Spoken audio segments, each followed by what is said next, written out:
रिया आज बहुत खुश थी। कल से बच्चों का स्कूल बंद हो रहा था। गर्मी की छुट्टियां लगभग 1 महीने के लिए होने वाली थी।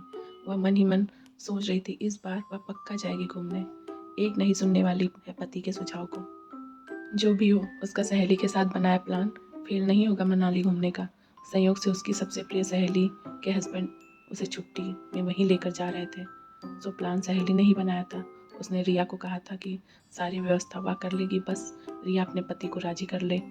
रिया पूरे दिन उसी उथल पुथल में थी कि वह कैसे मनाएगी अपने पति को साथ में चलने के लिए। 7 साल हो गए शादी के, लेकिन उसके पति उसे कहीं घुमाने नहीं ले गए थे। हर बार हर एक ही बहाना, अब की रहने दो, अगली बार जरूर चलेंगे हम दोनों। कहते कहते 2 से 4 साल गए।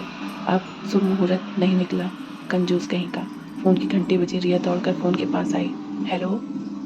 फोन पर पति की आवाज़ सुनकर चहकते हुए बोली, हाँ हाँ ठीक है, मैं फ़ोन पर कुछ नहीं सुनने वाली, आप जल्दी घर आइए।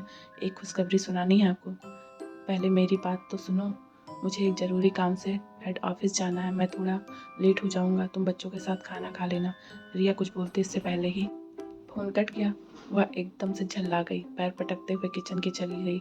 बर्तनों पर अपना गुस्सा निकालने लगी। साथ में बड़बड़ाते हुए बोल रही थी, मेरा नसीब ही खराब है जो ऐसे पति से पाला पड़ा। इनका तो बस एक ही दिनचर्या है, ऑफिस से सीधे घर और घर से ऑफिस। खुद तो कोई शौक है नहीं। मेरे भी सपने कुचल कर रख दिए हैं। इस बार मैं नहीं मानने वाली। जाना है तो जाना है बस। शाम को वह अपने दोनों बच्चों को पढ़ाने के लिए बैठ गई। तभी सहेली का फ़ोन आया। वह पूछ रही थी कि क्या प्लान बनाया है जाने को लेकर। रिया के अंदर दिन भर के जो गुब्बार भरा था वह फूट पड़ा। वह बोली, तुम्हारे जैसा नसीब है मेरा, और ना ही तुम्हारे जैसा पति है मिला है मुझे। तुम जाओ और अपनी छुट्टियाँ बर्बाद मत करो। अभी वह और कुछ बातचीत करते इतने में किसी ने दरवाज़ा खटखटाया। अनमने से उठकर उसने दरवाज़ा खोला। सामने मुस्कुराते हुए पति देव महोदय खड़े थे। तुम्हारे और बच्चों के लिए एक सरप्राइज है, जल्दी से एक कप चाय पिला दो फिर बताता हूँ। रिया मन ही मन खुश होने लगी। लगता है जो मैं सोच रही हूँ ये भी शायद वही सोच रहे हैं। इस बार पक्का हम कहीं न कहीं घूमने जाएंगे। उठकर किचन में चली गई और पति के लिए चाय बना कर लेके आई और फिर इंतज़ार करने लगी कि कब वह बताएंगे क्या है सरप्राइज। हाँ रिया, तुम कहती थी ना कि बच्चों के कपड़े ज़्यादा हो गए हैं, उन्हें रखने में परेशानी होती है। सो मैंने एक बड़े सरप्राइज का स्टोरवेल ले लिया है। कल सुबह दुकानदार पहुंचा जाएगा। अब बच्चों के कपड़े छिनवा कर बिखरने नहीं रहेंगे। सुनते ही रिया अपने से बाहर हो गई। यही सरप्राइज था आपका। भर में गया, कमरे में बंद हो गई। बच्चे के भी सहम गए। बेचारे माँ का रौद्र रूप देखते ही रहे। उन्होंने ही बताया कि मम्मी की सहेली ने घूमने का प्लान बनाया है, मम्मी भी जाना चाहती हैं, आप हमें ले जाओगे क्या। बेचारा पति को सब मजरा समझ में आ गया। उसने बाहर से बहुत समझाने की कोशिश की, पर रिया ने कमरे का दरवाज़ा नहीं खोला। बच्चे भी बिना खाए पिए सो गए और वह भी बिना कपड़े बदले ही उसके बगल में सो गया। सुबह रिया की आँख खुली तो सुबह के 9 बज रहे थे। वह कमरे से बाहर निकल आई। चारों तरफ नजर दौड़ाया, सन्नाटा पसरा था। वह कमरे में आकर देखी तो बच्चे अभी भी सो रहे थे, लेकिन उसके पति नहीं दिखाई दे रहे थे। उसने सोचा ये तो दूध लाने गए होंगे या फिर बाथरूम में होंगे। वह लौटकर अपने कमरे में जाने लगी। तभी दरवाजे के हैंडल में एक कागज फंसा हुआ था।